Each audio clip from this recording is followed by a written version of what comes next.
ना किसी के अभाव में जियो, ना किसी के प्रभाव में जियो। जिंदगी अपनी है तो अपने ही स्वभाव में जियो। बहुत बहुत स्वागत है आपका। मैं हूं आपके साथ प्रिया। आप देख रहे हैं सजीव फोन इन कार्यक्रम नमस्कार एमपी।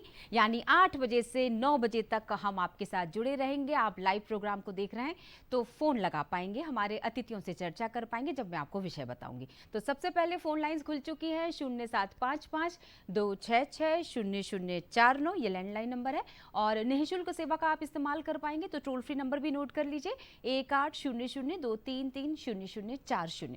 ये डिस्प्ले भी हो रहा है। आपको पता है 18 से 21 तक मौसम वैज्ञानिक कह रहे हैं कि ओलावृष्टि हो सकती है, बारिश हो सकती है। यानी कि अब समर कोट के साथ रेन कोट भी लेकर निकलिएगा ताकि सुरक्षित रहे। हालांकि ये बेमौसम बारिश है लेकिन फिर भी सुरक्षा तो रखनी ही होगी। अब इसी के साथ आदर्श आचार संहिता लग गई है तो एक बहुत खूबसूरत सा मैसेज मेरे पास आया था, एक निमंत्रण पत्र की तरह है जो कहता है कि भेज रहे हैं स्नेह निमंत्रण मतदाता तुम्हें बुलाने को, और चुनाव तारीख भूल न जाना वोट डालने आने को। तो बता देते हैं सबसे पहले कि जो हमारी तारीखें हैं, चुनाव की तारीखें हैं, वो तय हो चुकी हैं।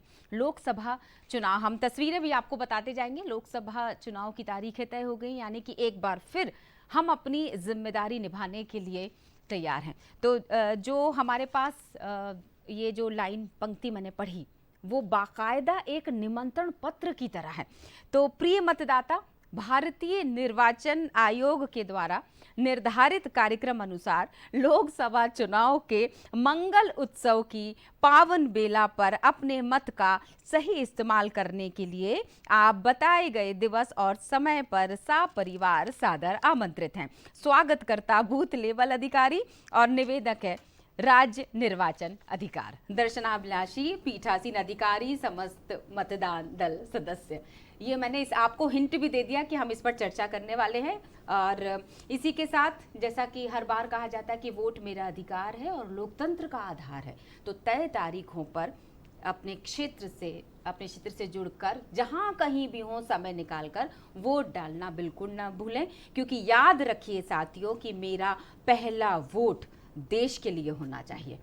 और आदर्श संहिता की मैं बात कर रही थी, आपको बताएं कि इस दौरान कुछ नियम होते हैं, कुछ कायदे होते हैं जिनका इस्तेमाल करना होता है। यानी कि देर रात अब आप बाहर नहीं घूम सकते, या ये चुनाव प्रक्रिया को लेकर दरअसल आदर्श आचार संहिता लगाई जाती है। इसी के साथ अब अगले क्रम में आपको बता दूं कि 25 और 26 तारीख भी आने वाली है। उसके बाद ही मैं आपसे अगले मंगलवार मिलूंगी। तो ये बता दूं कि होली की तैयारियां शुरू हो चुकी होंगी। रंग गुलाल, हर बार ये अनुरोध किया जाता है विशेषज्ञों की तरफ से कि सुरक्षित होली मनाएं। ये जो रंगों का त्यौहार है, ये खुशियां बांटने, उल्लास का त्यौहार है, तो इससे किसी को नुकसान ना पहुंचे, इसका ध्यान जरूर रखना चाहिए। एक और सरकार की तरफ से ये आदेश पारित किया गया है कि जब होली का दहन हो तो वो बिजली के तार के नीचे बिल्कुल ना करें, इसलिए बोलते हैं ना सुरक्षित होली।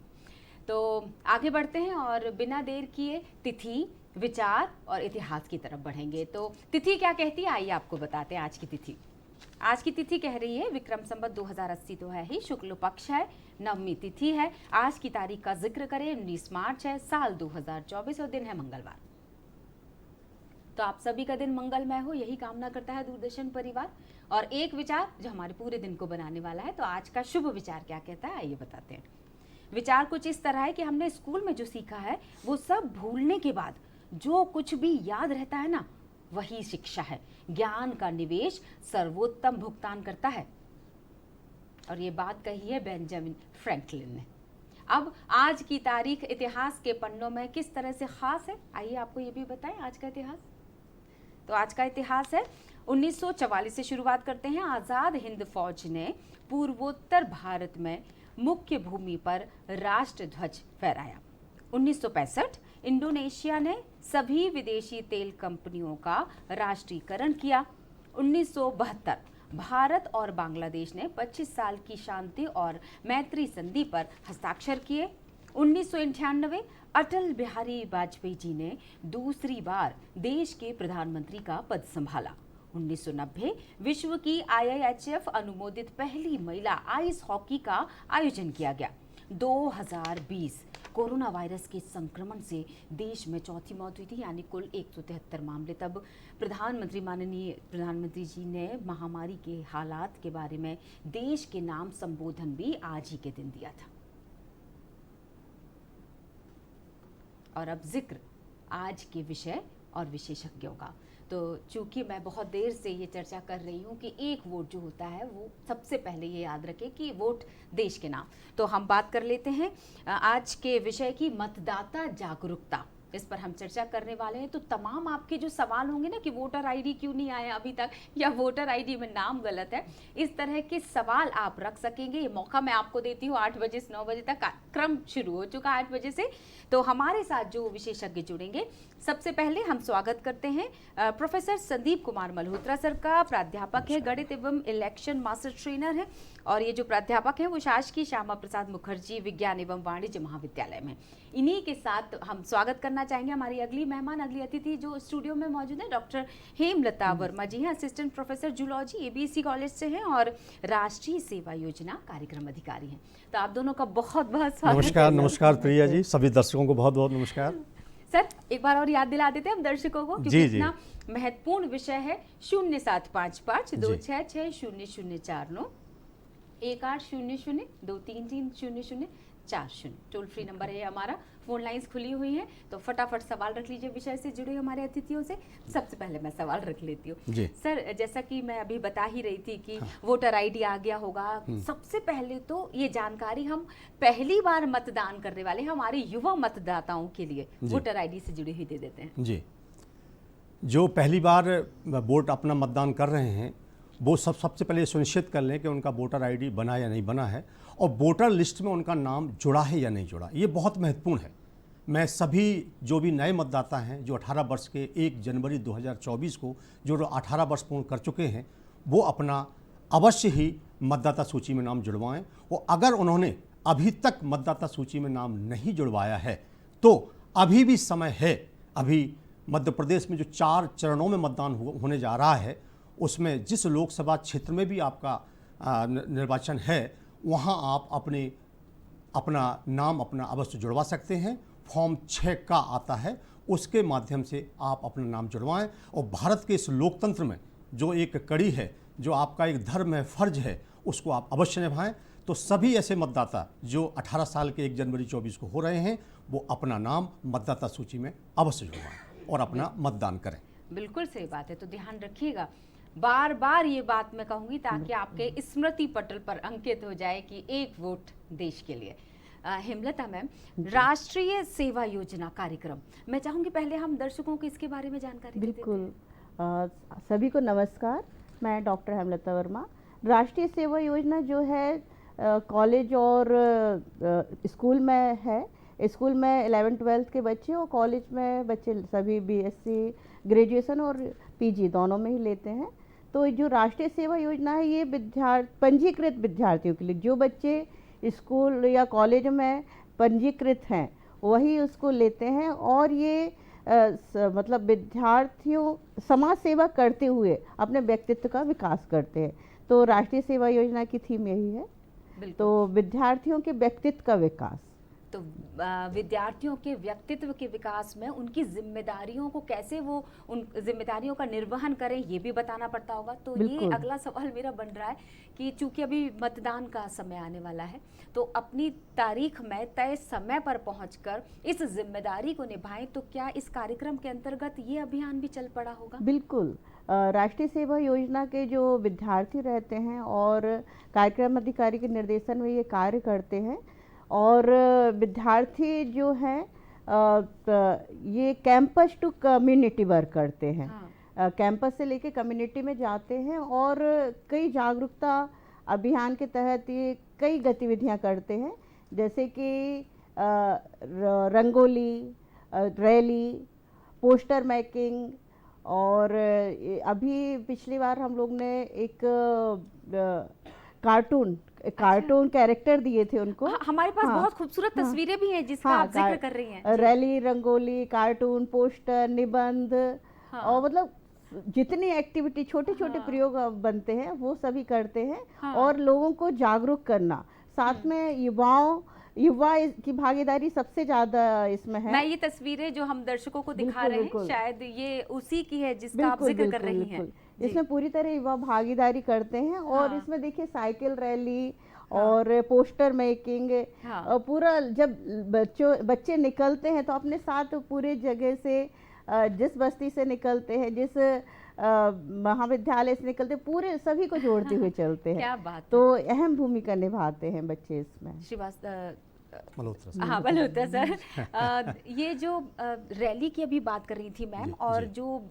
पोस्टर की बात कर रही थी, स्लोगन बहुत महत्वपूर्ण होता है जी। है ना? तो वो स्लोगन, जो रोचक स्लोगन बनाने की जिम्मेदारी भी आप लोगों पर ही होती है। बिल्कुल रहती है, और हम अपने विद्यार्थियों को इस मतदान के पर्व में अवश्य जोड़ते हैं और उनसे कहते हैं कि आपका ये दायित्व है कि आप घर घर जाइए, पहले तो आप स्वयं मतदान करिए, इसके बाद आप अपने परिवार को मतदान से जोड़िए, इसके बाद आप अपने मोहल्ले को मतदान से जोड़िए, और फिर अपना समाज, और फिर अपना देश, और फिर अपना राष्ट्र। ये हम सबकी सामूहिक जिम्मेदारी है कि हम सब मिलकर इस राष्ट्रीय पर्व की तरह इसको उत्सव की तरह मनाएं और इसमें जुड़ें और अपनी भागीदारी को सुनिश्चित करें।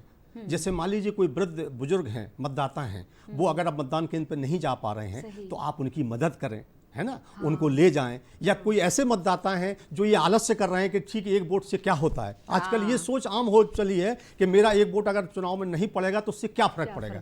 बिल्कुल फर्क पड़ेगा। अगर हम सभी इस बात को सोचें कि एक वोट ही इस राष्ट्र के निर्माण में कितना योगदान दे सकता है। आप इस देखिए कि कभी कभी एक वोट से लोग चुनाव हार जाते हैं, कभी कभी एक वोट से सरकार गिर जाती है। तो आप अपने एक वोट के महत्व को पहचानिए। वो आपका एक वोट नहीं है, वो एक राष्ट्र के निर्माण में की गई आपकी आहुति है। तो आप अपना योगदान आगे बढ़ चढ़ कर करिए। और मैं नवयुवकों से ये जरूर कहना चाहूँगा कि वो आएँ, आगे बढ़ें। और अब तो सरकार ने इस लोकसभा निर्वाचन में ये सुविधा भी की है कि जो 85 प्लस वोटर्स हैं, जो 85 वर्ष से अधिक के बुजुर्ग हैं, या जो दिव्यांगजन हैं, जो खुद चल करके बूथ तक नहीं जा सकते, उन ऐसे मतदाताओं को हमारा भारत निर्वाचन आयोग, हमारे बूथ लेवल ऑफिसर, हमारे रिटर्निंग ऑफिसर उनको घर जा करके उनकी वोटिंग की प्रक्रिया करेंगे। वो घर पर ही अपना वोट अपना डाल सकते हैं। बस उन्हें अपना आवेदन करना रहेगा रिटर्निंग ऑफिसर को, तो वो अपने आवेदन के माध्यम से अपना वोट डाल सकते हैं। भारत निर्वाचन आयोग का जो उद्देश्य है, वो उद्देश्य ये है कि एक भी हमारा जो वोटर है वो वोट से न चूके, हमारा जो वोटिंग परसेंटेज है वो अधिक से अधिक हो सके, और हर मतदाता इसमें अवश्य भाग ले। ये हमारे निर्वाचन आयोग का मुख्य उद्देश्य है। बिल्कुल, आयोग हर बार ये बात कहता है कि 100% मतदान होना चाहिए, जिसकी जिम्मेदारियां ये बहुत अच्छी तरह से निभाते, तो हम अपनी जिम्मेदारी तो निभा ही सकते हैं। सर, एक बात और मैं ऐड करना चाह रही थी, ये जो जिम्मेदारियों की अभी बात हो रही है, तो सी विजिल ऐप, ये भी एक जिम्मेदारी के अंतर्गत आने वाला एक ऐप है। ये किस तरह से मदद करता है ताकि गलत करने वाला तो अपराधी है ही, सहने वाला अपराधी ना बन जाए? भारत निर्वाचन आयोग ने बहुत अच्छी सुविधा हम लोगों को दी है, हमारे जितने भी देश के नागरिक हैं।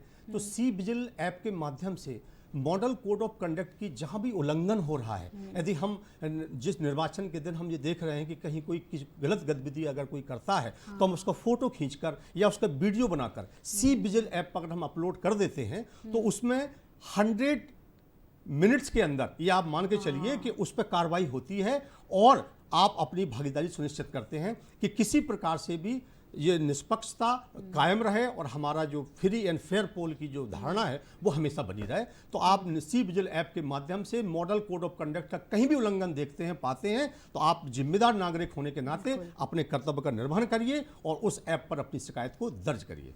सही बात है, सी विजिल ऐप भूलना नहीं। और ये भी मत भूलिए कि हम लाइव चल रहे हैं इस वक्त, तो फोन लाइंस खुली हुई हैं। एक बार फिर से याद दिला देते हैं, 0755 भोपाल का कोड है, यानी कि बाहर से अगर आप लगाएंगे तो एक कोड लगाना पड़ेगा। लैंडलाइन नंबर 266-0049, और अगर टोल फ्री नंबर की बात करूं तो 1800-233-0040।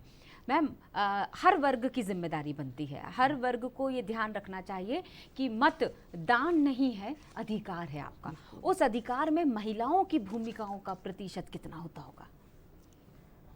महिलाओं की भूमिका की बात की तो महिला तो बिल्कुल सबसे आगे है वोट डालने में। आप देखेंगे कि महिला अपना, जिस दिन वोट डलता है, महिला अपना सारा काम छोड़ के सबसे पहले वोट डालने बूथ पर पहुंचती है। और महिला संस्कार ही महिला जो है बच्चों को घर में देती है।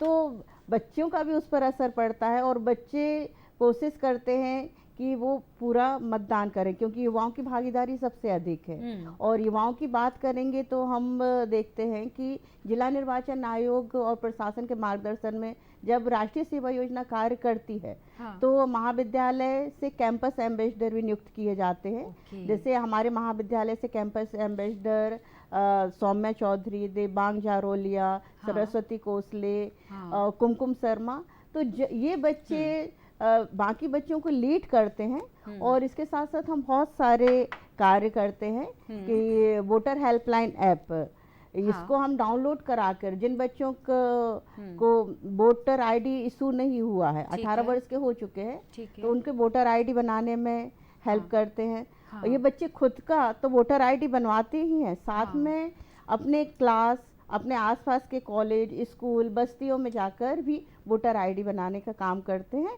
और nvsp.in, उस पर भी आप देखेंगे कि पूरी जानकारी दी हुई है, तो लोगों को जागरूक करना। एक बार फिर से इसका नाम बता दीजिए, .in जो अभी nvsp.in आपने वोटर हेल्पलाइन ऐप।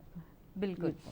तो जिस तरह से मैम प्रिया बता जी, रही मैं मैडम की बात में एक बात जोड़ना चाहूंगा कि महिलाओं को आकर्षित करने के लिए निर्वाचन आयोग पिंक बूथ भी पिंक बूथ, शायद हम इस चीज को भूल रहे थे। हम ये चाहते हैं कि महिलाएं उस पिंक बूथ पर आएं और उसमें इस प्रकार का माहौल क्रिएट किया जाता है कि आप देखेंगे कि निर्वाचन आयोग कितने अधिक प्रयास कर रहा है जिससे कि हमारा वोटिंग परसेंटेज बढ़ सके।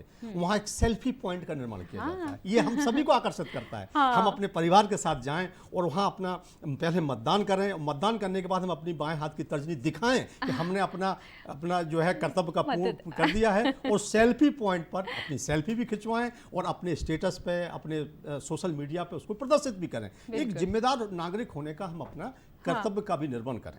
ये भी महिलाओं के लिए और भी बहुत सारी सुविधाएं ऐसी हैं आकर्षित करने की, जो हम सभी वोटर्स को बूथ तक ला सकें। ये हमारा पूरा निर्वाचन आयोग, पूरा रिटर्निंग ऑफिसर का ये दायित्व है, और हम सब इसमें प्रयास कर रहे हैं कि वोटिंग परसेंटेज बढ़ सके हर चुनाव में। जी, रोचक प्रांगण बनाने की कितनी कोशिश की गई है, मतलब किसी भी तरह, भले ही वो लोभ मतलब कि आकर्षक उसको चीजों को देखने के लिए अगर वो आए, लेकिन आए तो सही।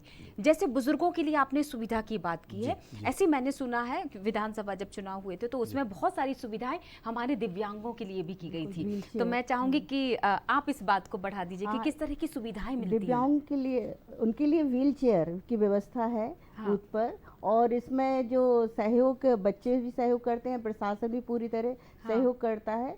उनको बिल्कुल मतदान केंद्र में वोट डालने में तकलीफ ना हो, तो उनको बाकायदा व्हील चेयर से वहाँ लाके वोटिंग करवाई जाती है। बिल्कुल सही बात है। इसके साथ मैं ये भी जोड़ना चाहूंगा कि पिछले विधानसभा में 80+ जो बुजुर्ग मतदाता थे, उनको घर से ही वोट डालने की सुविधा प्रदान की गई थी। जो इस लोकसभा में 85+, जैसा मैंने पहले बोला था, 85+ जो बुजुर्ग मतदाता हैं, अब उनको पोलिंग बूथ पर आने की वोट डालने की आवश्यकता नहीं है। बस उनको एक निर्धारित प्रारूप में आवेदन करना है। हमारा BLO और हमारे रिटर्निंग ऑफिसर ARO, RO ये आपके घर आएंगे, उस बुजुर्ग मतदाता के घर आएंगे, उस दिव्यांगजन मतदाता के घर आएंगे, और घर पर ही पोस्टल बैलेट की मदद से वो वोट डलवाएंगे। तो अब अगर कोई दिव्यांगजन चलने में असमर्थ है, वो बूथ तक नहीं जा पा रहा है, तो वोट से न छूटे, मत देने से न छूटे, इसलिए निर्वाचन आयोग व्यवस्था कर रहा है कि हम उनको पोस्टल बैलेट के माध्यम से घर पर रहकर ही वोटिंग की सुविधा उपलब्ध कराई जाए। इसके साथ साथ एक प्रयास और भी है कि हम पहले से अपना स्लॉट बुक कर सकते हैं, और निर्धारित समय पर जाकर हम दिखा सकते हैं कि हमारा स्लॉट बुक है, और हमको लाइन में खड़े नहीं होना पड़ेगा और मतदान कर सकते हैं। ये तो बहुत अच्छी बात है कि ये सुविधा पहले भी दी गई है। हाँ है, बिल्कुल ध्यान रखने की बस जरूरत है, अलर्ट रहने की जरूरत है कि जितनी भी सुविधाएं आयोग की तरफ से दी जा रही हैं, अगर अलर्ट रहेंगे आप तो कम समय में अपनी जिम्मेदारी को निभाकर जल्दी से अपने काम धाम में लग जाएंगे। काम धाम से याद आया सर, ये बहाने चलेंगे नहीं कि मुझे छुट्टी नहीं मिली ऑफिस से, या त्योहार आ रहा है वगैरह वगैरह, तो ये भी सुविधा दी गई है अब शासन की तरफ से। जी अगर कोई जी बिल्कुल। जिस दिन निर्वाचन होता है, आप ये मान के चलिए उस दिन अवकाश घोषित किया जाता है। तो अब कोई भी कर्मचारी हो या कोई भी व्यक्ति ये नहीं कह सकता कि भाई मुझे छुट्टी नहीं मिली इसलिए मैं पोलिंग बूथ पर अपना मतदान नहीं दे पाया, तो ये बहानेबाजी है। उस दिन अवकाश रहता है, और आप अवकाश के दिन अपने बोर्ड का जो है उपयोग करें। इतनी सारी सुविधाएं दी जाती हैं कि आप किसी भी प्रकार से। प्रिया जी, मैं आपको एक बात और बताना सर चाहूंगा। मैं कॉमा लगा देती हूँ जी, जी, क्योंकि जी, हमारे जी। साथ कॉलर जुड़ चुकी हैं। पूर्वा राय उनका नाम है, बहुत बहुत स्वागत करती हूँ। पूर्वा जी, सवाल रख हाँ लीजिएगा। जी जी जी, बहुत बहुत नमस्कार, स्वागत है आपका। जी, मैं ये पूछना चाहती हूँ सर से कि जो चुनाव के लिए अधिसूचना जारी करने का अधिकार किसको है? जी, पहला बहुत- तो ये। दूसरा ये कि राज्य निर्वाचन आयोग का काम क्या है, क्योंकि जो हमारे नवीन मतदाता हैं उनके लिए ये जानकारी मुझे लगता है बहुत महत्वपूर्ण है। धन्यवाद। आप लगता है देर से जुड़ी, बहुत बहुत शुक्रिया। चलिए। नवयुवकों के लिए बहुत सारी जानकारी सर जी, दे जी, रहे जी, हैं, मैं- लेकिन मैम का हाँ, मैम का सवालों जो का जवाब प्रश्न है हाँ कि निर्वाचन की अधिसूचना जो है वो हमारा भारत निर्वाचन आयोग जारी करता है, और जो हमारा निर्वाचन आयोग मध्य प्रदेश का दायित्व है वो हमारी जो निर्वाचक नामावली होती है जिसमें वोटर का नाम रहता है, वो उसको तैयार करने का काम जो है वो मध्य प्रदेश निर्वाचन आयोग का काम रहता है। वो उसको तैयार करता है और उसको प्रकाशित करता है। जी बिल्कुल। अब नवयुवकों के जुड़ने की बात हो रही है। अगर जो नए वोटर, जी। मान लीजिए उनका नाम गलत आ जाता जी। है, प्रशांत की जगह प्रशांक आ जाता जी, है, जी, जी। तो भी क्या दिक्कतें क्रिएट हो जाएंगी? नहीं, बिल्कुल नहीं होंगी। आप अभी बहुत सारा समय है चुनाव में, तो फॉर्म 8 आप ईसीआई की वेबसाइट से फॉर्म 8 को डाउनलोड कर सकते हैं। वो सुधार और स्थानांतरण से संबंधित है। उसमें आप जो है अपना नाम में सुधार कर सकते हैं, और जो भी उसमें आप सुधार करना चाहते हैं सुधार कर सकते हैं। इसके साथ ही मैं ये बताना चाहूँगा कि अगर छोटी मोटी त्रुटि अगर उसमें हो जाती है आपकी मतदाता सूची में, तो ये प्रिसाइडिंग ऑफिसर ये देखते हैं कि अगर छोटी मोटी त्रुटि, लिपि की त्रुटि है या प्रिंटिंग त्रुटि है, तो उसके आधार पे आपको वोट न दिया जाए, ऐसा नहीं। उसको आपको वोट देने दिया जाता है, क्योंकि प्रिंटिंग त्रुटि के कारण कोई मतदाता उससे न छूटे, ये ध्यान रखा जाता है कि छोटी मोटी त्रुटि के कारण, जैसे मान लीजिए किसी का मेल का अगर फीमेल लिख गया है, तो अब वहाँ ऐसा नहीं है, आप सामने दिख रहा है कि उसका फोटो है, उसके पिता का नाम भी लिखा हुआ है, वो मेल है। तो छोटी मोटी त्रुटि के कारण, प्रिंटिंग त्रुटि के कारण हम मतदाता को वोट देने से नहीं रोकते हैं। वो अपने वोट का उपयोग कर सकता है, और अभी आपके पास समय है। आप अभी फॉर्म 8 डाउनलोड करके और अपने उसमें जो भी त्रुटि है उसको सुधार करवा सकते हैं और अपने मतदान का उपयोग कर सकते हैं। एक बहाना और है जिसके बारे में मुझे लगता है कि मैं मैम से बात कर लेती हूँ कि हमारा जो मतदान केंद्र है वो दूर है, तो इसके बारे में आप क्या कहना चाहेंगे? क्योंकि ये वही सवाल हैं जो मैं भी झेलती हूँ लोगों के सवालों को। हाँ, अभी तक जो देखा हमने, आप बोल रहे मतदान केंद्र दूर है, लेकिन पूरी कोशिश की जाती है कि मतदान केंद्र जो जिस वार्ड में आप रहते हैं वहीं पर आपका मतदान केंद्र रहेगा। पूरी तरह ये कोशिश की जाती है। तो ये मतदान केंद्र दूर है, ये बहाना नहीं चलेगा। वोट तो आपको डालना ही है, ये आपका अधिकार है, डालना ही होगा। हाँ, ये एक्सक्यूजेस हैं, और एक्सक्यूजेस से परिवर्तन नहीं लाया जा सकते, यानी बहानों से परिवर्तन नहीं लोकतंत्र में आते। भागीदारी पूरी तरह निभाना है। बिल्कुल सही। सर, ASDR जी, ये मतदाता कौन होते हैं? ये बहुत अच्छा प्रश्न आपने प्रिया जी किया है। ये बहुत सारे हमारे मतदाताओं के मन में भी ये प्रश्न रहता है कि मेरा ASDR सूची में नाम आ गया, अब मैं वोट डाल पाऊंगा या नहीं डाल पाऊंगा। इस प्रकार की जिज्ञासा बनी रहती है। ASDR का मतलब होता है एब्सेंट, शिफ्टेड, डेड और रिपीटेड। ऐसे मतदाता कि जब आपका BLO आपके घर पर जाता है, ये पता करने के लिए आप यहीं रहते हैं या नहीं रहते हैं, पता चला आप उस समय उपस्थित नहीं हैं, और पड़ोसी से उन्होंने पूछा, तो पड़ोसी ने अगर झूठ बोल दिया कि वो यहाँ रहते ही नहीं है, तो वो एब्सेंट में उसका नाम आ गया। या किसी ने ये सूचना दे दी कि वो मृत हो चुके हैं या वो स्थानांतरित हो चुके हैं, तो ऐसे मतदाताओं का नाम ASDR सूची में आ जाता है। लेकिन ASDR सूची में भी नाम आने के बाद आपको वोट देने का अधिकार है। अगर ऐसा नहीं है कि आपका नाम अगर ASDR सूची में आ गया तो आप वोट नहीं डाल सकते, आपको अधिकार है। आप पोलिंग बूथ पर जाइए और प्रिसाइडिंग ऑफिसर से कहिए कि भले ही मेरा नाम ASDR की सूची में है, एक निर्धारित प्रारूप रहता है, प्रोफार्मा रहता है, उस प्रोफार्मा को भरिए, और आप अपने साथ जो ID प्रूफ लेके आए हैं, सामान्य मतदाता के लिए एक ID प्रूफ होता है, लेकिन ASDR मतदाता है तो उसके लिए 2 ID प्रूफ लगते हैं। तो 2 ID प्रूफ ले जाइए, आप अपना निर्धारित प्रारूप का फॉर्म भरिए, और सिग्नेचर के साथ साथ अंगूठा भी लगाना रहता है, क्योंकि ये ऐसे मतदाता होते हैं जो निर्वाचक नामावली में जिन्हें मृत घोषित कर दिया गया है, आप समझ रहे हैं, लेकिन वो वास्तव में जिंदा हैं। तो इस प्रकार के मतदाता भी मतदान केंद्र पर, बूथ पर जाकर अपना मतदान कर सकते हैं, बशर्ते कि वो 2 ID प्रूफ लेके जाएं, वो घोषणा प्रारूप भरें, वो हस्ता के साथ साथ अंगूठा भी भरें, तो सामान्य मतदाता की तरह वो अपना मतदान कर सकते हैं। उन्हें मतदान से वंचित नहीं किया जा सकता है। हमारे भारत निर्वाचन आयोग का ये उद्देश्य है कि छोटी मोटी त्रुटि के कारण कोई भी मतदाता मतदान करने से न चूके, इसलिए ये सब चीजें हैं। एएसडीआर की सूची जो रहती है वो निर्वाचक नावली के साथ इनक्लोज रहती है। अगर किसी मतदाता का सूची में नाम आ गया है तो उसको डरने की, घबराने की बिल्कुल जरूरत नहीं है। वो वोट अपना डाल सकता है, आम मतदाता की डाल सकता है। बस केवल 2 आईडी प्रूफ आप लेके जाइए और मतदान केंद्र पर अपना वोट डालिए। यह एएसडीआर होता है जी। देखा आपने कितनी खूबसूरत जानकारियां दे रहे हैं। मेरे सवाल तो बनते चले जा रहे हैं, अगर आपके भी कोई सवाल हैं तो बहुत कम समय बचा है, क्योंकि फिर इसके बाद हम शायद अभी सर से चर्चा जारी और मैम से चर्चा जारी ना रख पाएं। तो 0755 266 0049 1800 233 0040। एक रोचक तथ्य से हम अगला सवाल रख लेते हैं, जो ये कहता है, मेरी जानकारी को आप दुरुस्त जरूर कर दीजिएगा, कि विधानसभा चुनाव में लेफ्ट हैंड की उंगली पर निशान लगाया जाता है शायद, और लोकसभा चुनाव में राइट हैंड की उंगली पर कुछ ऐसा है। हम फैक्ट भी बताते जाएंगे बिल्कुल ही दर्शकों गलत है। चुनाव कोई सा भी हो, चाहे वो पंचायत का निर्वाचन हो, चाहे वो नगर निगम का निर्वाचन हो, चाहे वो विधानसभा का निर्वाचन हो, और चाहे लोकसभा का निर्वाचन हो, हमेशा मतदाता के बाएं हाथ की तर्जनी पर ही स्याही लगाई जाती है। बस एक केस ऐसा होता है, आप सुन लीजिए। उस केस में अगर वो प्रॉक्सी वोटर है। ओके, ये प्रॉक्सी वोटर क्या होता है? जी, आपने बहुत अच्छा प्रश्न किया है।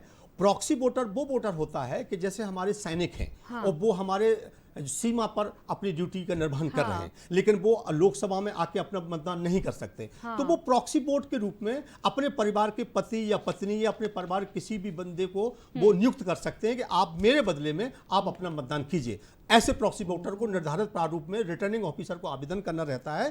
तो फिर आवेदन के पश्चात वो CSB की सूची बनती है, क्लासिफाइड सर्विस वोटर। ये सूची बन जाती है। ये सूची निर्वाचक चिन्हित प्रति के साथ में इनक्लोज रहती है और इसका प्रदर्शन भी बूथ के बाहर किया जाता है। तो ऐसे वोटर जो क्लासिफाइड सर्विस वोटर हैं, वो अपने पति या पत्नी या अपने परिवार के किसी भी अपने रिश्तेदार को नॉमिनेट कर सकते हैं अपने वोट के रूप में। तो ऐसा वोटर प्रॉक्सी वोटर कहलाता है। वो बूथ पे जाएगा तो प्रॉक्सी वोटर की स्थिति में बाएं हाथ की मध्यमा पे स्याही लगाई जाती है। ये केवल प्रॉक्सी वोटर के रूप में है। और अगर वो स्वयं मतदाता उस बूथ का है तो उसके बाएं हाथ की तर्जनी में भी स्याही लगेगी। तो अगर किसी मतदाता के दोनों उंगलियों में स्याही लगी है, इसका मतलब ये हुआ कि वो स्वयं का वोटर भी है और वो प्रॉक्सी वोटर के रूप में उसने मतदान किया हुआ है। ये सुविधा भारत निर्वाचन आयोग ने सभी को दे रखी है। मैं बातचीत के बीच में विशेष धन्यवाद कर देती हूँ आप लोगों का। इतनी खूबसूरत जानकारी मुझे मिलती चली जा रही है, और हमारे दर्शकों को भी, जो शायद इसके पहले ये जो प्रॉक्सी वोटर वाला जो शब्द टर्मिनोलॉजी जानना भी बेहद जरूरी होता है। मैम, ग्रामीण क्षेत्रों की क्या स्थिति रहती है? वहाँ का प्रतिशत या वहाँ के लोगों का रुझान, उनका योगदान मतदान में कितना होता है? मतदान के लिए आप देखें तो शायद लोकतंत्र के त्यौहार के लिए सभी आगे बढ़कर कार्य करते हैं, और मुझे नहीं लगता कि मतदान का प्रतिशत कम हो रहा है। जैसे जैसे हम जागरूकता अभियान चलाते हैं और प्रशासन और निर्वाचन आयोग कार्य करता है, तो मतदान का प्रतिशत बढ़ रहा है। तो ग्रामीण क्षेत्रों की बात करें तो मुझे नहीं लगता कि वहाँ पर लोग पीछे हैं, काफी आगे हैं। वहाँ भी इस तरह के अभियान, जिस कार्यक्रम की से आप जुड़ी हुई हैं, किस तरह वहाँ पर अभियान चलाए जाते हैं? किस तरह की जागरूकता आप लोग? हम गोदग्राम में एक लेते हैं, तो गोदग्राम में जाकर विद्यार्थी जाते हैं और हम लोग जाते हैं और वहाँ पर जागरूकता अभियान चलाते हैं। तो पूरे गांव में रैली निकालेंगे और रैली के साथ साथ जो स्लोगन है उनको बच्चे बोलेंगे और साथ में गांव वाले भी जुड़ते जाते हैं उस रैली में। तो इस तरह हमारी रैली आगे बढ़ती जाती है और जागरूक होते हुए लोग उसमें शामिल होते जाते हैं। तो और इसके साथ साथ भी आज का युवा और गांव में जो रहते हैं वो भी काफ़ी जागरूक हैं और वोटिंग करने में तो सभी आगे हैं। कोशिश करते हैं समय पर वो अपना वोटर लिस्ट में नाम जुड़वा लें और कोई छूटे ना। बिल्कुल। प्रिया जी, मैं आपको थोड़ा इंटरप्ट करूंगा। मैं ये बताना चाहूंगा कि जैसे आपने बहाने की बात की थी, तो हमारे जो शासकीय कर्मचारी होते हैं जिनकी ड्यूटी इलेक्शन में लग गई है, अब ये मान के चलिए कि लाखों शासकीय कर्मचारी हैं जो इलेक्शन में चुनाव संपन्न कराते हैं, तो फिर ये कैसे वोट देंगे? ये आपने प्रश्न नहीं किया। ये बहुत अच्छा प्रश्न है। मैं सभी दर्शकों को बताना चाहूंगा कि जितने भी शासकीय कर्मचारी हैं जो इलेक्शन से जुड़े हुए हैं, जो इलेक्शन की प्रक्रिया में जुड़े हुए हैं, जो पोलिंग बूथ पे प्रिसाइडिंग ऑफिसर या P1, P2, P3 या ड्राइवर्स हैं जो साहब के साथ ड्यूटी पे लगे हुए हैं, तो ऐसे सभी मतदाता भी वोट से न छूटें, इसकी सुविधा भी निर्वाचन आयोग ने, भारत निर्वाचन आयोग ने कर रखी है। उनको ईडीसी जारी किया जाता है, ये क्या होता है? Election duty certificate. ये सुविधा हमारे सभी शासकीय कर्मचारियों के लिए रहती है कि वो उनको ईडीसी जारी होता है, एक निर्धारित प्रारूप में आवेदन करना होता है कि मेरी ड्यूटी निर्वाचन क्षेत्र में लगी हुई है, मैं अपना मतदान करना चाहता हूं, तो उन्हें इलेक्शन ड्यूटी सर्टिफिकेट जारी होगा। अब आप देखिए कि वो मान लीजिए इस भोपाल लोकसभा क्षेत्र का निवासी है या किसी भोपाल क्षेत्र के विधानसभा का कहीं का निवासी है, तो वो जहां उसका केंद्र का नाम है उस केंद्र को छोड़कर, जैसे उसकी स्वयं की ड्यूटी लगी है, तो वो जहां ड्यूटी करने जा रहा है उसी केंद्र पर भी अपने मत का उपयोग कर सकता है। कितनी खूबसूरत बात है। मैंने आपको बताई है कि जैसे मेरी ड्यूटी इस बूथ पर लगी हुई है, फला बूथ पर लगी हुई है, मैं अपना वोटिंग कराने जा रहा हूं, लेकिन चूंकि मुझे भी वोट करना है, मैं भी उसी लोकसभा क्षेत्र का निवासी हूं, मैं भी वहां का वोटर हूं, तो मैं भी उसी केंद्र पर अपना वोट डाल सकता हूं ईडीसी के माध्यम से। आपकी जो चिन्हित प्रति रहती है, उस चिन्हित प्रति में जो लास्ट मतदाता होता है, उस मतदाता के बाद उस ईडीसी वोटर का नाम जुड़ जाता है और वो सामान्य मतदाता एक और जुड़ गए हमारे साथ मतदाता। जी जी बिल्कुल बिल्कुल। जबलपुर से अशोक जी हमारे साथ फोन लाइन पर हैं, बहुत बहुत स्वागत करती हूँ। संक्षिप्त में सवाल ले लेती हूँ। अशोक जी, शायद आवाज प्रॉपर। हाँ अशोक जी, आप सुन पा मेरा रहे? सवाल ये है सर से हाँ। कि जब वोटिंग होती है तो वोटिंग में क्या होता है कि लोग स्थान परिवर्तन कर देते हैं स्कूल का जैसे। तो हुआ ये कि अब हुआ ये कि जैसे हमारा पश्चिम क्षेत्र है जबलपुर में, तो पश्चिम में जॉनसन का मिडिल स्कूल था। अब हर बार यही वोटिंग होती थी, इस बार उन लोगों ने उस पर स्कूल में कर दिया हमारी वोटिंग, और वहाँ कुछ भी नहीं रखा है कि यहाँ पर आप वोट डालने जाइए, तो वहाँ भटकना पड़ता है जाके। तो कृपा करके अगर ऐसा हो तो वहाँ बोर्ड लगाइए, या निर्वाचन आयोग को अपने कार्यकर्ता रखना चाहिए, वो वहाँ से दूर है काफी। ठीक ये बताने से लोगों को जरा सुविधा हो जाएगी। जी, और अंदर गए वहाँ तो वहाँ भी मतलब काफी मतलब दरवाजे वगैरह बहुत छोटे हैं और वहाँ खड़े होने की कोई जगह भी नहीं है। अच्छा, तो लोग बहुत मार मार के जाते हैं बुजुर्गों को, बहुत महिलाओं बहुत को। धन्यवाद अशोक जी। बिल्कुल समझ गए कि जो सुविधाओं की बात, अभी मैंने एक थोड़ी देर पहले मतदान केंद्र वाली बात की थी कि अगर वो दूर होता है, उसी के एक पहलू ये भी है उसका। हाँ जी प्रिया जी, इसमें मैं आपको बता दूं कि हमारे जो बीएलओ रहते हैं, बूथ लेवल ऑफिसर रहते हैं, वो VIS वोटर इंफॉर्मेशन स्लिप हर एक घर के मतदाता तक पहुंचाते हैं। उस वोटर इंफॉर्मेशन स्लिप में उस मतदाता का नाम, उस मतदान केंद्र क्रमांक का नाम, उस मतदान स्थल का नाम, सब कुछ रहता है। और ये चुनाव से 15-20 दिन पहले, 1 महीना पहले वितरित कर दी जाती हैं। तो आपको इससे डरने की जरूरत नहीं है। अगर आपका परिवर्तन भी हुआ है तो वोटर इंफॉर्मेशन स्लिप के माध्यम से आपको पूर्व में ही जानकारी मिल जाएगी कि आपका पोलिंग बूथ किस स्टेशन पे है, कहां पर है, कहां आपको वोट डालने जाना है, ये अब आपको मिल जाएगा। बस वोटर इंफॉर्मेशन स्लिप के माध्यम से अपना आप वोट नहीं डाल सकते। वोट के लिए आप इपिक या अन्य जो पहचान पत्र है वो आपको साथ में ले जाना ही सर पड़ेगा। इनकी तकलीफ ये भी थी कि वहाँ आयोग की तरफ से या वहाँ के क्षेत्रीय लोगों की तरफ से जो प्रभारी होते हैं, ये सुविधाएं नहीं होती कि अगर कोई अक्षम है या कोई ज़्यादा देर खड़ा नहीं हो सकता तो इस तरह की कुछ व्यवस्थाएं हो। हाँ बिल्कुल, आपका बहुत अच्छा प्रश्न है। ये व्यवस्थाएं रहती हैं। ये हमारे जो प्रिसाइडिंग ऑफिसर रहते हैं, पीठासीन अधिकारी रहते हैं, जो चुनाव संपन्न कराने बूथ पर जाते हैं, उनको ये हिदायत, और हम चूंकि मास्टर ट्रेनर हैं, हम ये निर्देश देते हैं कि अगर कोई बुजुर्ग मतदाता आता है तो आप उसको सबसे पहले वोट डलवाइए। वहाँ लाइन लगती है एक महिला मतदाताओं की, एक पुरुष मतदाताओं की। उसमें यह कहा जाता है कि अगर कोई बुजुर्ग मतदाता है तो उसको आप सबसे पहले लीजिए और उसको वोटिंग में तकलीफ ना हो और उसको सबसे पहले वोट डलवाइए। ये हम सभी निर्देश ट्रेनिंग के दौरान सभी पीठासीन अधिकारियों को जारी करते हैं। और भारत निर्वाचन आयोग के भी निर्देश हैं कि अगर कोई बुजुर्ग मतदाता है, कोई दिव्यांगजन है, उसको सर्वप्रथम आप वोटिंग कराइए, उसको सर्वप्रथम वोटिंग के लिए मौका दीजिए। जी बिल्कुल। जी। कार्यक्रम 2 भागों में बटा हुआ है। पहले भाग में हम बात कर रहे हैं मतदाता जागरूकता पर। एक अंतिम सवाल और संक्षिप्त में जवाब ले लेती हूँ। आपकी तरफ से चुनौतियाँ जो आती हैं, अधिकार ये जो ड्यूटी पर लगे होते हैं, क्या कहना चाहेंगी एक संदेश के जरिए या सुझाव के जरिए? ड्यूटी जो भी है वो तो देखिए हमें करना ही है, और जो परेशानियां हैं उनको हमें एक तरफ रखना होगा और अपने कर्तव्य को निभाना होगा। तो जब एक अहम भूमिका निभाते हैं वोट डालकर हम, तो शायद इसमें हम पीछे ना हटें और कोई भी पीछे ना हटे, बढ़ चढ़कर मतदान करें। मतदान हमारा अधिकार है और देश की भागीदारी में अपना योगदान दें। बस बिल्कुल, ठीक है। सर आप कुछ कहना चाहेंगे? हाँ, मैं ये कहना चाहूँगा कि हमें दोषारोपण नहीं करना है कि हमें कैसा व्यक्ति चाहिए।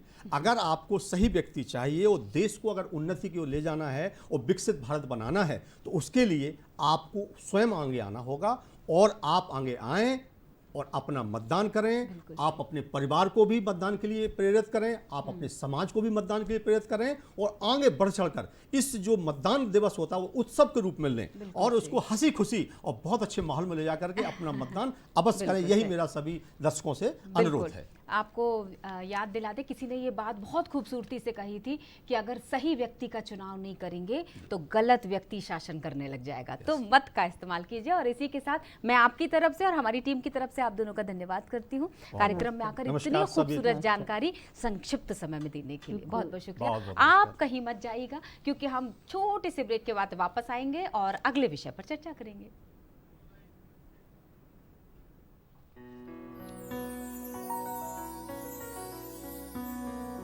वन्दे मातरम्,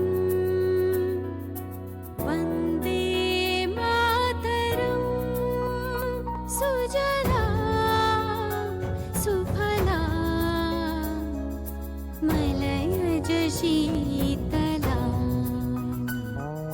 शस्य श्यामलां मातरम्, वन्दे मातरम्, वन्दे मातरम्।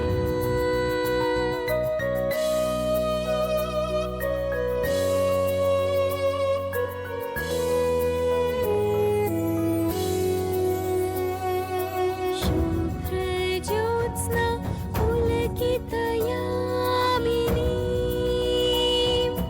फुल्लकुसुमित द्रुमदलशोभिनी, सुहासिनीं सुमधुरभाषिणीं, सुखदां वरदां मातरं, वन्दे मातरं, वन्दे मातरं, वन्दे मातरम्।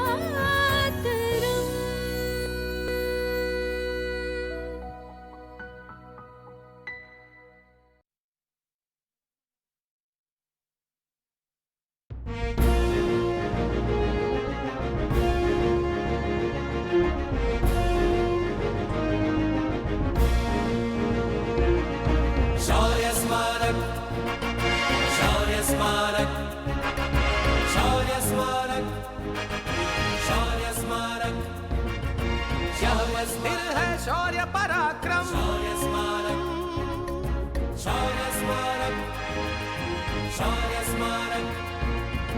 मातृभूमि पर प्राण निछावर करने के अरमान का, मातृभूमि पर प्राण निछावर करने के अरमान का, यह मंदिर है शौर्य पराक्रम त्याग और बलिदान का।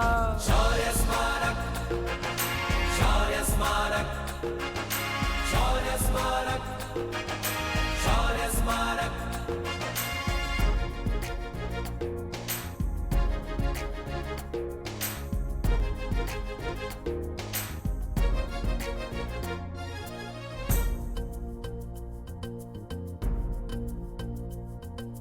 यहाँ शौर्य परिभाषित करती काव्य पंक्तियाँ अंकित हैं। आदिकाल से वर्तमान तक दृश्य युद्ध के चित्रित है। दर्शित है इतिहास राष्ट्र ध्वज भारत के अभिमान का। यह मंदिर है शौर्य पराक्रम त्याग और बलिदान का। शौर्य स्मारक, शौर्य स्मारक, शौर्य स्मारक। जो था अच्छा था, जो है अच्छा है और जो मिलेगा वो बेहतरीन मिलेगा। शायद इसी सोच के साथ इस क्रम को आगे बढ़ाया होगा। इनका नाम ही कुछ संगीतमय है और अगर मैं बात करूं कि ये शख्सियत साहित्य से जुड़ी हुई है और साथ ही स्वास्थ्य से भी इनका लेना देना है, तो शायद आप सोचने में बहुत सारे नाम आपके विचारों में आ गए होंगे। बिना देर किए हम स्वागत कर लेते हैं डॉक्टर वीणा सिन्हा मैम का, जो कि जानी मानी वरिष्ठ स्त्री रोग विशेषज्ञ हैं, प्रख्यात साहित्यकार है और बहुत सारे इनके पहलू हैं जो बात करते करते हम जानेंगे। तो बहुत बहुत स्वागत है मैम कार्यक्रम में। इस कम समय में भी आपने समय निकाला हमारे लिए। तो आप इन दिनों इसलिए चर्चाओं में हैं क्योंकि आपने एक उपन्यास लिख दिया और उस उपन्यास की चर्चा चहुं ओर है, अग्नि गर्भ में जलती पंखुड़ियाँ। तो सबसे पहले इसी पे चर्चा हो जाए। सभी दर्शकों को बहुत बहुत नमस्कार। और प्रिया, ऐसा है कि अग्निगर्भ में जलती पंखुड़ियाँ की चर्चा इसलिए हो रही है कि ये बहुत पुरातन उपन्यास होते हुए भी बहुत सामयिक मालूम दे रहा है लोगों को, क्योंकि हम जीवन में अपने जब जीते जाते हैं तो हमें लगता है कि जो कठिनाइयाँ जिनकी हमने कल्पना नहीं की थी वो हमारे सामने आती हैं और मनुष्य के सामने सबसे बड़ी दुविधा होती है कि मैं कौन सा रास्ता अपनाऊँ। हाँ। तो एक तरह से यह उन कठिनाइयों में के बीच में से खुद को बनाए रखने का और जीते जाने का रास्ता है और एक भविष्य की ओर इंगित है कि हम अपने आप को किस तरह से बचा के रखेंगे। हाँ। यह एक उस समय की गाथा है जब हमारे देश में बाहरी आक्रमण प्रारंभ हो गए थे और वो आक्रमण हमारी संस्कृति को, धरोहर को नष्ट कर रहे थे। उस समय हमारे समाज में जो चेतना थी और हम अपनी चीज़ों को, अपनी विरासत को सहेज लेने की जो ललक थी, उस ललक में आदमी को कितना कुछ त्याग करना पड़ता है, कितना बलिदान करना पड़ता है, कितना कुछ पीछे छूट जाता है, फिर भी हम जो कुछ अपने पास बचा के रख लेते हैं वही हमारी संतति को, हमारी आने वाली पीढ़ी को सामने मिलता है। तो इसके बारे में अगर कहोगी तो इसका सार संक्षेप इसमें जो प्रारंभ में इसकी कविता लिखी है, जिससे इसका शीर्षक उत्पन्न हुआ, जिसके बारे में तुम्हें उत्सुकता थी जी। कि एक अलिखित भविष्य का बीज, एक अलिखित भविष्य का बीज जो किसी सपने में नहीं था, जो हमने सोचा नहीं था, चुपके से उगता रहा अग्निगर्भ में, जलती रही कोमल पंखुड़ियाँ, तप्त हो गए नदियों के प्रवाह और धूम्र से भर उठे थे पर्जन्य। झरती रही अग्नि आकाश से भी वेदना फूट पड़ी थी एक सुनहरी आभा लेकर और गूंजने लगा था अनात्म गान सहस्त्राब्दियों तक धधकती ज्वालाओं के संग। क्या बात है। हमारी जो धरोहर थी, जानती हो, नालंदा, हाँ। जिसमें 3 पुस्तकालय थे, हाँ। जो आग लगाई जिसमें बख्तियार खिलजी ने, और वो तीनों पुस्तकालय 6 महीने तक निरंतर जलते रहे। हाँ। तुम सोचो वो आप ज्वालाएं कितनी दूर तक फैली थी और उसको बुझाने भी कोई नहीं आया। तो वो ऐसा कठिन समय था। उस कठिन समय में लोगों ने किस तरह से अपनी विरासत को सहेजा, ये उसकी गाथा है। क्या बात है। और इस गाथा को लिखने में तकरीबन 8 साल लग गए। बिल्कुल सच है। बहुत सारे सवाल इस पर जुड़ते हैं, लेकिन चूंकि हम सेहत और साहित्य दोनों पर बराबर से बात करने वाले, यही हमारा विषय है। एक बार फिर से दर्शकों को बता दें, 0755-266-004 9 और 1800-233-0040। अगर इस वक्त वीणा मैम से अगर आप कोई सवाल करना चाहे, चाहे साहित्य से जुड़ा हो या फिर मैंने बताया कि वरिष्ठ स्त्री रोग विशेषज्ञ हैं, सेहत पर अगला मैं सवाल रखूं, उसके पहले हमने ये मार्च का महीना कहा जाता है महिला सशक्तिकरण का माह है, तो एक खूबसूरत सी पंक्ति से अगला सवाल आपके पास लेकर आऊंगी कि दुनिया डरती है उन औरतों से जो दुनिया से नहीं डरती। क्या बात है। बिल्कुल सच कहा, क्योंकि स्त्री अपने आप में एक क्रिएटर है। अगर ये पृथ्वी और जो सृष्टि है, इसका चलना स्त्री के माध्यम से ही होता है और प्रकृति ने स्त्री को वो वैसी संरचना और अधिकार दिए हैं कि वो आने वाली पीढ़ी को जन्म दे सके, और उस जन्म देने की प्रक्रिया में वो स्वयं कितनी पीड़ा से गुजरती है, वो सहकर भी इस पृथ्वी को वसंत ऋतु उसमें जगाए रखने में मदद करती है। और ये पूरा जो क्रिएशन है एक दर्द के साथ साथ एक खूबसूरत वसंत से भी जुड़ा हुआ है। हाँ। मैं स्त्री रोग विशेषज्ञ हूँ, जैसा तुमने बताया, और मैं हूँ। तो 9 माह तक चांदनी मेरी नसों से कोख में रिश्ती रही। 9 माह तक चांदनी मेरी नसों में कोख में रिश्ती रही, और अचानक एक सुबह सूरज दूध से नहाकर आकाश चूमने लगा। वाह। यह स्त्री है जो न सिर्फ जन्म देती है बल्कि उसको अपना अन्न और उसकी भूख भी शांत करती है। तो इस प्रकृति की क्षुधा को शांत करने वाली स्त्री क्यों न पूजनीय हो। क्यों ना आकर्षक हो, क्यों ना सुंदर हो।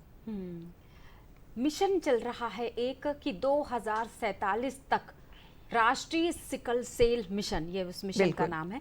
और जहां तक मेरी जानकारी बोलती है कि आप छत्तीसगढ़ से संबंध रखती हैं, जी। सुकमा के एक छोटे से जी। गांव से संबंध रखती हैं, तो वहां पर आदिवासी क्षेत्र में आप रही हैं, तो वहां आदिवासी महिलाओं के स्वास्थ्य पर आपने काफी काम किया।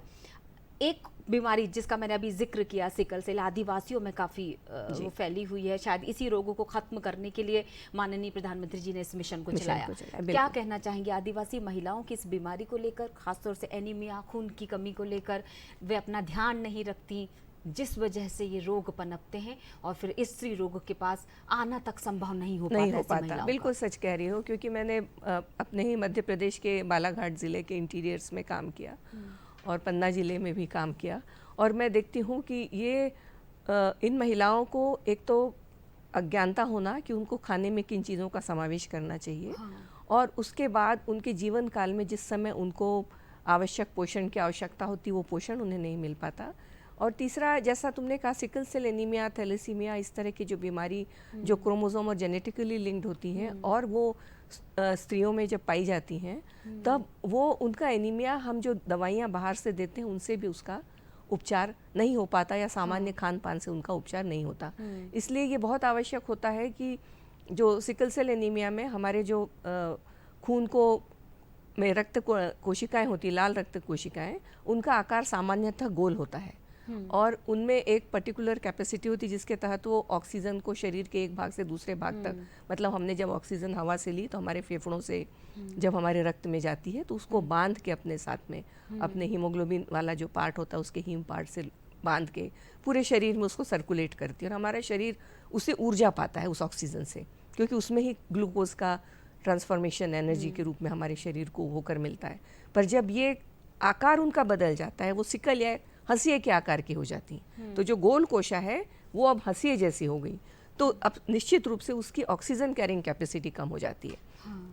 तो ये कोशिकाएं जब ऑक्सीजन प्रॉपरली नहीं पहुंचा पाती तो शरीर में निश्चित रूप से एक कमज़ोरी सी लगती है, और आप थोड़ा काम करोगे तो थक जाओगे, और आप धीरे धीरे उसके लिए एक्लिमेटाइज हो जाते हो, मतलब आपका शरीर उतने कम लो लेवल ऑक्सीजन पे काम करने का आदी हो जाता है।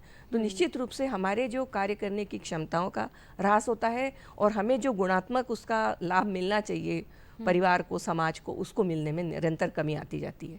तो ये बहुत महत्वपूर्ण है कि इन बीमारियों का शीघ्र पता लगाया जाए और उसके लिए समुचित उपचार किया जाए। जिनका हीमोग्लोबिन 7 से भी कम हो गया उनको हम बाहरी रक्त दे के मदद करते हैं, और उनके लिए जो चिलेटिंग एजेंट्स हैं जिससे हम उनको क्योर कर सकें, उसकी मदद कर सकें बनाए रखने में, उनको आजीवन हमको उनकी अपनी निगरानी में रखना पड़ता है।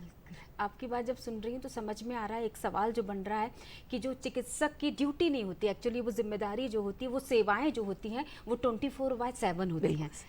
24/7 जो सेवाएं देते देते साहित्य के लिए समय कब निकला? क्योंकि ये देखो, ये जैसे तुमने कहा, ये ड्यूटी नहीं है, ये सेवा भी है।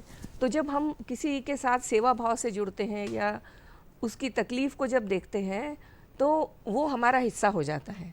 और तुम समझो कि जब इतनी तकलीफ़ों से आप एक साथ जुड़ने लगते हो तो आपकी संवेदनाएं कितनी ज़्यादा जागृत हो जाती हैं, और उनको कई बार संभालना कठिन हो जाता है। एक तकलीफ मेरी भी है कि मुझे रोकना पड़ रहा है आपको। हमारे साथ भोपाल से डॉक्टर प्रदीप साहू जुड़ चुके हैं, उनका सवाल लेकर फिर मैं जारी रखती हूँ आपसे इस बातचीत को। बहुत बहुत स्वागत है प्रदीप जी, संक्षिप्त में सवाल रख लीजिए। प्रिया, मेरे को क्या थ्रोट इन्फेक्शन हो रहा है, फिर भी मैं कॉल कर रहा हूँ क्योंकि मैंने फेस रीडिंग की है आपकी, आप अदरवाइज फील करती हो, दिल पे मत लिया करो, कई बार प्रॉब्लम होती है। Good morning. वाह Pradeep ji, thank you so much. क्या है, हम खत का मजमून भाप लेते हैं लिफाफा देखकर, हम यहाँ बैठे बैठे सब समझ लेते हैं। सवाल रख लीजिए ना इसी बात पर। आपका बहुत बहुत आभार। बहुत प्रॉब्लम हो रही है बोलने में, फिर भी मैंने कहा आप दिन भर परेशान हो जाओगी, कहोगी कि प्रदीप जी ने कॉल क्यों नहीं किया। देखिए, ये प्रश्न मेरा मैडम से प्रश्न ये है, टॉपिक बड़ा इंटरेस्टिंग है, सेहत और साहित्य। मैडम ये बताइए, सेहत अच्छी होगी तो साहित्य विकसित होगा, या साहित्य में रुझान आएगा, या साहित्य पढ़ने से सेहत अच्छी होगी? ये बात थोड़ा सा क्लियर करिए प्लीज, है ना। बहुत बहुत शुक्रिया प्रदीप से। जी बहुत बहुत धन्यवाद आपकी शुभेच्छाओं के लिए। मैं मानती हूँ कि आपकी मंगल कामनाएं खाली शब्द नहीं है, वो मुझे अंदर तक महसूस हो रहे हैं, और मैं ये कहती हूँ कि सेहत का बहुत गहरा संबंध हमारी मानसिक स्थिति से होता है। अगर हमारा मन सकारात्मक ऊर्जा से भरा हुआ है और हम अच्छा सोचते हैं तो हमारी बहुत सी बीमारियां गायब हो जाती हैं। जब आपको एक अच्छा डॉक्टर मिलता है, आप उसकी बात सुनते हो, उसके साथ वो आपके साथ संवेदनशील है, आपका पारिवारिक वातावरण अच्छा है, तो आपकी बहुत सी बीमारियों का उदय ही नहीं हो पाता, और अगर है भी तो आपको कम महसूस होती हैं। तो निश्चित रूप से अच्छा साहित्य भी आपके मानसिक स्थिति को सुदृढ़ करने में सहायक है। और जब आपकी सेहत अच्छी है तो स्वाभाविक रूप से आप जो भी सृजन करेंगे वो सकारात्मक दिशा में होगा। आप बीमार है तो आप निश्चित रूप से झुंझलाए रहेंगे, तकलीफ में रहेंगे, आपके मन में ऐसे विचार आएंगे कि मेरा परिवार का क्या होगा, मेरा क्या होगा, मैं क्या कमाऊंगा, कल क्या होगा। तो ये दोनों चीजें एक दूसरे से बहुत गहराई से जुड़ी हुई हैं। बिल्कुल सही इसलिए बात आपका प्रश्न दोनों ओर से मैं उसका उत्तर देने का प्रयास कर रही हूँ। बिल्कुल सही। और ये मैं हर बार बोलती हूँ कि दर्शक नहीं है प्रदीप जी जैसे ऐसे तमाम दर्शक जो सवाल करते हैं, ये हमारा परिवार है, इसलिए समझाइश भी दे देते हैं, सुझाव भी दे देते हैं और सवाल तो रखते ही हैं। अच्छा, इसी बात पे मुझे बिल्कुल कविता याद आई जो प्रदीप जी को देख के मुझे ऐसा लगा ऐसे ही लोगों के लिए लिखी गई कविता है। जी। मंगल कामनाएं मात्र शब्द नहीं है। प्रदीप जी ध्यान से सुनिएगा, कभी ध्यान से सुनना, आकुलता की गायत्री से निरंतर प्रकंपित इन जैविक तरंगों को, ये सार्वकालिक हैं। तुमसे एकात्म होने का भावातीत आलिंगन है। तुम्हारे साथ साथ चलती प्रार्थनाएं मात्र क्षणिक नश्वर गीत नहीं है। ये अक्षांशों और देशांतरों से सतत प्रवाहित होती चंदन गंध है। तुम्हारे एकांत को भंग करती शुभ आशंसाएं संयोग मात्र नहीं है। यह जन्म जन्मांतरों से चलती सुविचारित चेतना है जो अनुग्रह की भांति इस जन्म में भी साथ है। बहुत बढ़िया मैम, बिल्कुल पता नहीं चला समय का कि कैसे ये वक्त बीत गया, लेकिन इस वादे के साथ कि हम फिर एक बार बैठेंगे और पूरा 1 घंटा साहित्य पर, सेहत पर चर्चा करेंगे। फिलहाल समय इजाज़त मांग रहा है और मैं अनुमति लेती हूँ आपसे। डॉक्टर वीना सिन्हा हमारे साथ जुड़ी हुई थी, वरिष्ठ साहित्यकार, स्त्री रोग विशेषज्ञ। तो इसी के साथ जो खूबसूरत बात कि जीवन सरल हो जाता है जब विकल्प नहीं होते। मेरे पास विकल्प नहीं है, मैं यहीं आपको धन्यवाद करती हूँ। खुश रहिए, स्वस्थ रहिए, मुझे यहीं दीजिए इजाज़त।